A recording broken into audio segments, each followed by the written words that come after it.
My brother's pregnant wife demanded my house. When I said no, she threatened to get rid of her baby. My family sided with her. All you care about is yourself. So I left, and 2 months later I found out the shocking news. I'm Stella, I'm 32, and I work as a mobile app developer at a pretty standard IT company. Nothing fancy, but the pay is decent. I've got good health insurance, and I finally paid off my college loans last year. Been saving up for years to buy my own place. Let me tell you about my family first because they're kind of important to this mess. There's my parents, mom's 58, dad's 60, both retired now. Then there's my younger brother Jake, he's 30. We used to be close growing up, but things got weird after he got married 2 years ago. See, Jake married this woman named Christina? How do I put this nicely? She's the type who makes everything about herself. Very dramatic, always has to be the center of attention. She bosses Jake around like he's a kid, and honestly, she does the same thing to my parents. They just let her walk all over them. I learned to keep my distance from Christina pretty early on. The whole wedding thing was a nightmare. My family, and I mean all of them including my parents, expected me to pay for Jake and Christina's entire wedding, $40,000. Can you believe that? I had been saving for my house for years at that point, and they wanted me to blow it all on their party. I gave them $10,000, which I thought was generous enough. But Christina? She completely lost it.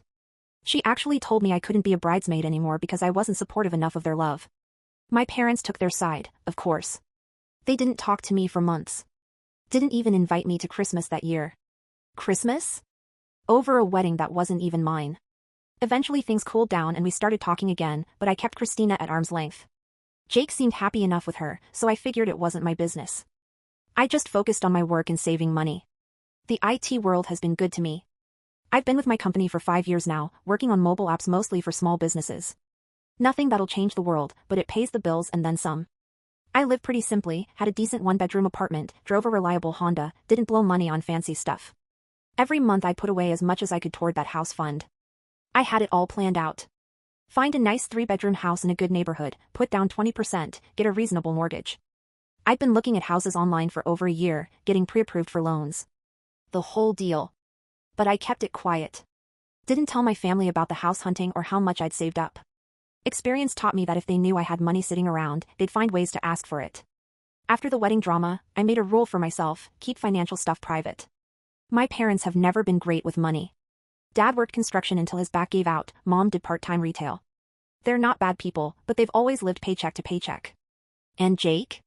He works at a car dealership. Makes okay money, but Christina has expensive tastes. The thing is, whenever I helped them out before, and I had, plenty of times, they never paid me back. It was always, we'll get you next month or once things settle down. But next month never came, things never settled down. So I learned to just not mention when I was doing well. I spent months looking at houses online, driving through neighborhoods on weekends, going to open houses.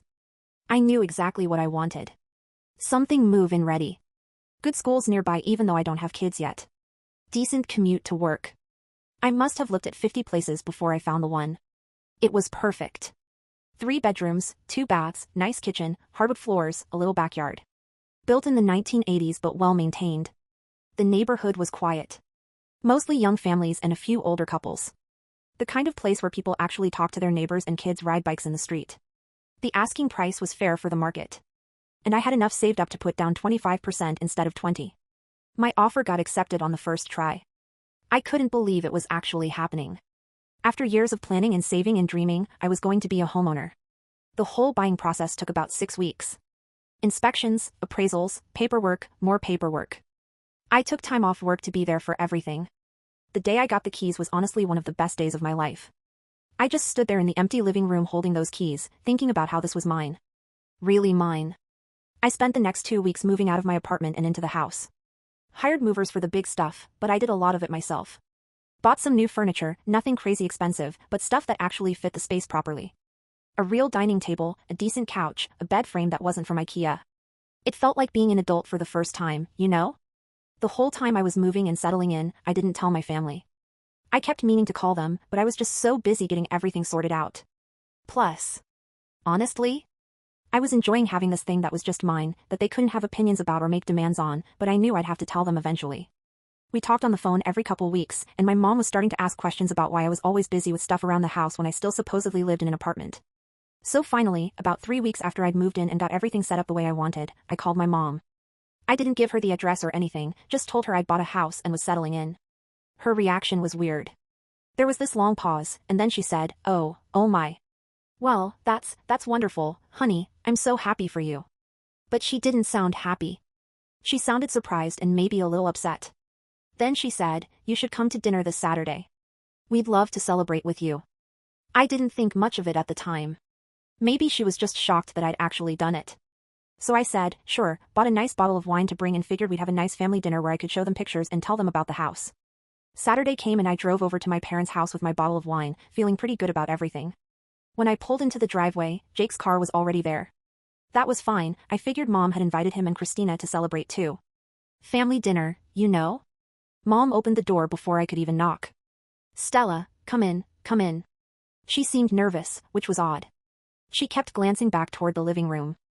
I barely made it through the front door when Christina appeared from the kitchen. The second she saw me, she threw her hands up in the air and practically screamed, I'm pregnant. I stopped dead in my tracks.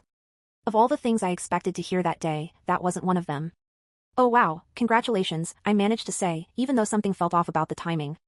Here I was, coming to celebrate my house, and suddenly Christina's dropping pregnancy news. Thank you, Christina grabbed my arm and started talking a mile a minute. I found out 3 days ago. Can you believe it? I'm so excited I can barely think straight. We've already picked out names, Emma for a girl, Michael for a boy. Oh, and we're going to need so much space for the nursery and everything. Jake appeared behind her, grinning, hey sis, crazy news. Right? I handed my wine bottle to Mom, who took it and set it on the dining table. That's when I noticed the table was already set with their good dishes, candles lit, the works. But this wasn't set up to celebrate my house purchase. This was clearly about Christina's pregnancy. We're celebrating the baby tonight, Mom said. Confirming what I'd already figured out. Christina told us the wonderful news earlier today. Christina kept talking through dinner about morning sickness and doctor appointments and how she was already looking at baby gear online. She was acting like she was the first woman in history to get pregnant. Jake hung on every word she said. So Stella, Mom finally said when Christina paused to take a bite, tell us about this house you bought. I pulled out my phone and showed them the photos I'd taken. It's a 3-bedroom in Maple Heights. Thought a great deal on it. And the inspection came back clean. I'm really happy with it. Christina grabbed my phone right out of my hands and started swiping through the pictures. Her whole mood changed as she looked at them. The excited smile disappeared and her face got darker with each photo. She shoved my phone back at me, this house should be ours. I laughed because I thought she was joking, what? I'm serious, Christina crossed her arms. Jake and I need this house more than you do, we're having a baby. I looked around the table. Mom and Dad were nodding. Jake was nodding. They were all looking at me like this made perfect sense. I'm not giving you my house, I said, are you kidding me right now? Mom leaned forward, Stella, honey, Christina has a point. They're starting a family. They need space for the baby. You're single. So what if I'm single? It's my house, I saved for years to buy it. Jake muttered something under his breath about me being a blue stocking who'd never get married anyway.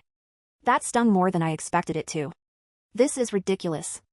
I said, standing up, I'm not having this conversation. That's when Christina completely lost it. She started screaming about how she was pregnant and needed space for the baby and didn't want to raise a child in their cramped apartment. She was crying and shouting at the same time. You don't deserve that house, she yelled. You're selfish. All you care about is yourself. I grabbed my purse, I'm leaving. If you don't give us that house, Christina screamed, I'll get rid of this baby. Everyone went dead silent. Even I stopped moving toward the door. Did she just threaten to terminate her pregnancy to manipulate me into giving up my house? I expected Mom and Dad to tell her that was completely inappropriate. I expected Jake to be horrified that his wife would say something like that. Instead, Jake turned to me with this threatening look and said, if anything happens to my child because of your selfishness, Stella, that's on you. Are you serious right now? Mom started in on me. You've driven a pregnant woman to desperation, Stella. This is what your stubbornness has caused. Dad nodded along, you need to do the right thing here and give them the house. I couldn't listen to another word. I literally ran out of that house and drove home shaking. My phone started blowing up before I even got back to my place. Text after text from Mom, Dad, and Jake calling me cruel and heartless. Christina sent me a long message saying she was so upset she might lose the baby, and it would be all my fault. They were using an unborn child as blackmail to steal my house, my own family.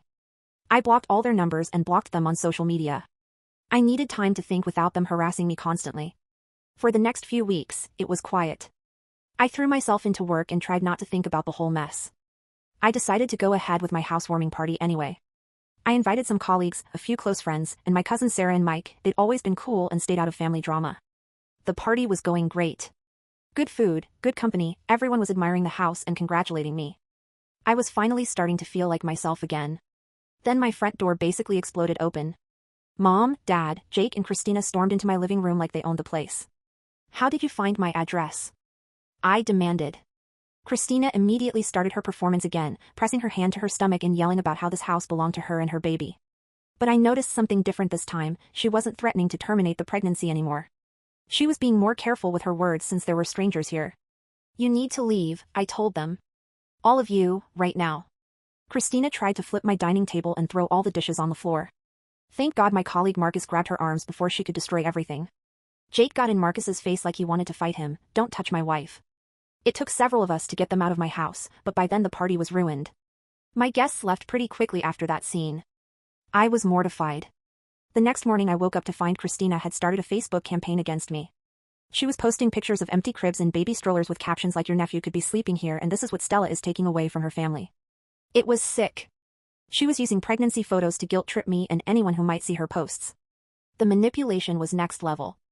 I'd had enough. I sent her one final message on Facebook: "I will never give you my house. If you don't stop harassing me immediately, I'm filing a restraining order for harassment and extortion. This is your only warning." She stopped posting after that. For 2 whole weeks, everything was quiet. I actually started to relax and think maybe they'd finally gotten the message. Then on a Saturday morning, someone started pounding on my front door like they were trying to break it down. I looked through the peephole and saw Jake standing there. His face was red and he looked furious. I didn't open the door. "Stella," he shouted, "open this door right now." "Go away, Jake. You killed my baby," he screamed. "Christina had a miscarriage and it's all your fault." I felt like someone had punched me in the stomach.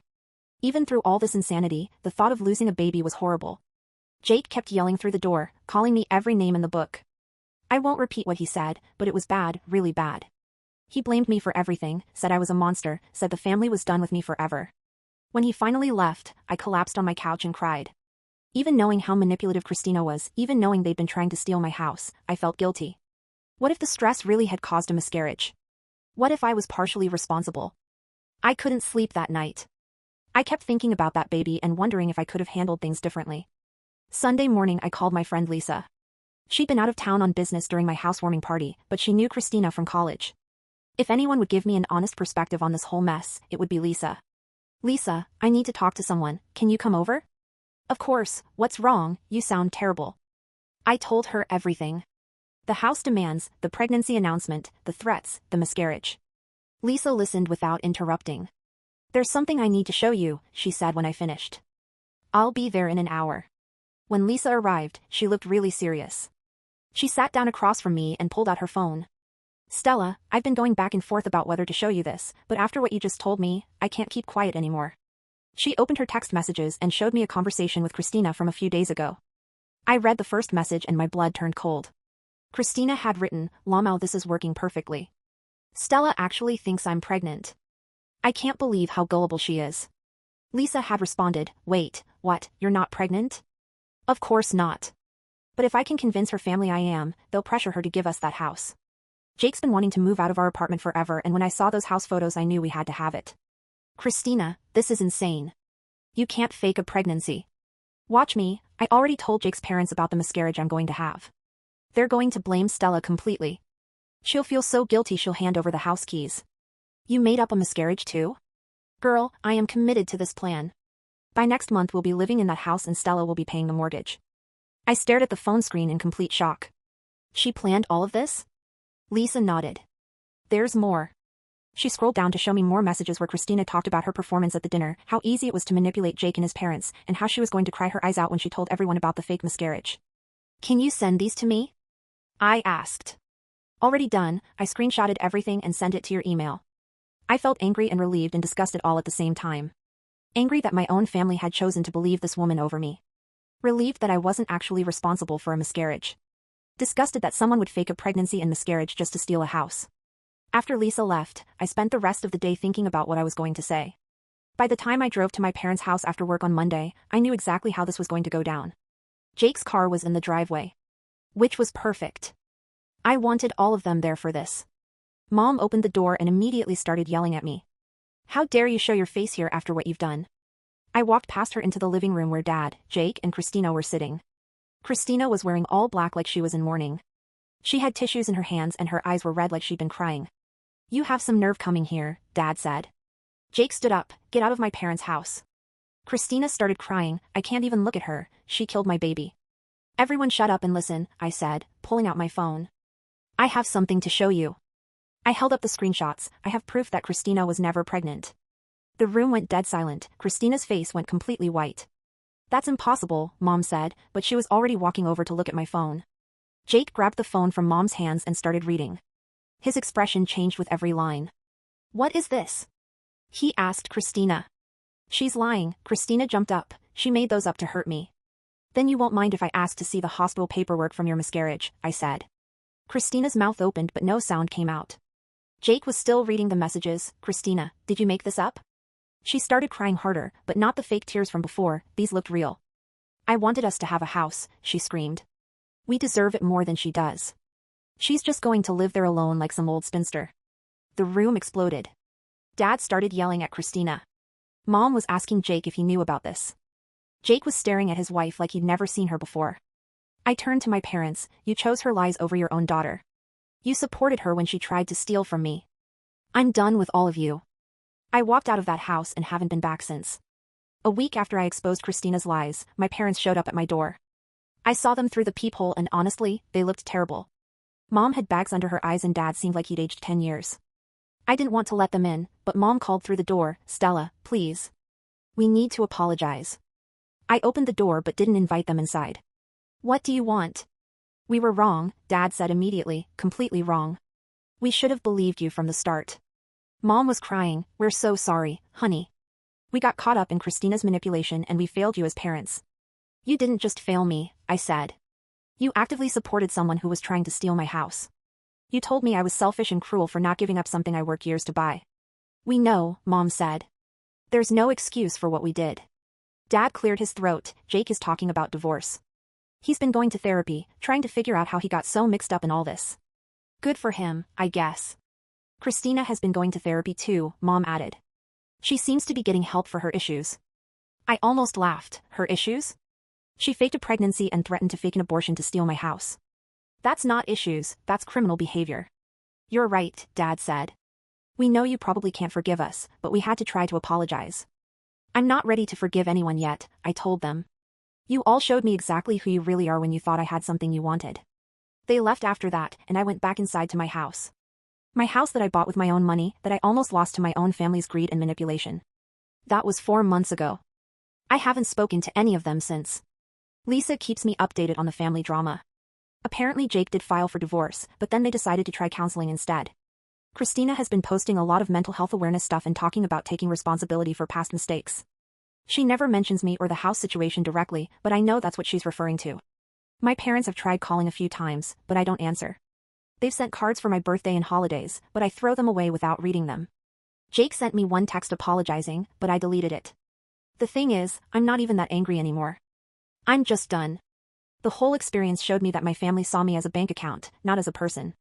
When they thought I had something they wanted, they were willing to destroy me to get it. Work is going great. I got promoted to senior developer last month, which came with a nice raise. I've been putting the extra money toward paying off my mortgage early. At this rate, I'll own my house free and clear in 12 years instead of 30. I've made some new friends through work and neighbors. Turns out when you're not constantly dealing with family drama, you have a lot more energy for building healthy relationships. My house is exactly what I dreamed it would be. I painted the spare bedrooms, turned one into a home office and the other into a guest room. I planted flowers in the backyard and bought a nice patio set. I host dinner parties sometimes, and my friends always comment on how peaceful and welcoming the space feels. The neighborhood is great too. The family next door has 2 kids who sometimes ask me to help with their math homework. The couple across the street invites me to their barbecues. It's the kind of community I always wanted to be part of. Sometimes I wonder if I'll ever reconcile with my family. Lisa thinks I should at least talk to my parents, since they did apologize. But here's the thing, an apology doesn't undo the damage they did. They were willing to support someone who was literally trying to rob me. They chose a manipulative liar over their own daughter. Maybe someday I'll be ready to have a relationship with them again. Maybe Jake will get his life together and realize how toxic Christina was. Maybe my parents will truly understand why what they did was so hurtful. The funny part is that Christina thought she was so clever with her fake pregnancy scheme. She probably figured that even if she got caught eventually, the family would forgive her and she'd still end up with some kind of relationship with everyone. But her plan backfired spectacularly. Jake is questioning everything about their marriage. My parents are horrified that they supported her. And I'm completely out of their lives. She destroyed her own family trying to steal mine. I still get angry sometimes when I think about how close they came to succeeding. If Lisa hadn't shown me those text messages, I might have actually felt guilty enough to give them money or help with a house down payment. The manipulation was that effective. But mostly I feel grateful that I found out who they really were before I wasted any more years trying to maintain relationships that were fundamentally one-sided. My house is my sanctuary now. When I come home from work and unlock my front door, I feel nothing but peace. No family drama, no manipulation. No demands for money I earned through my own hard work, Jew.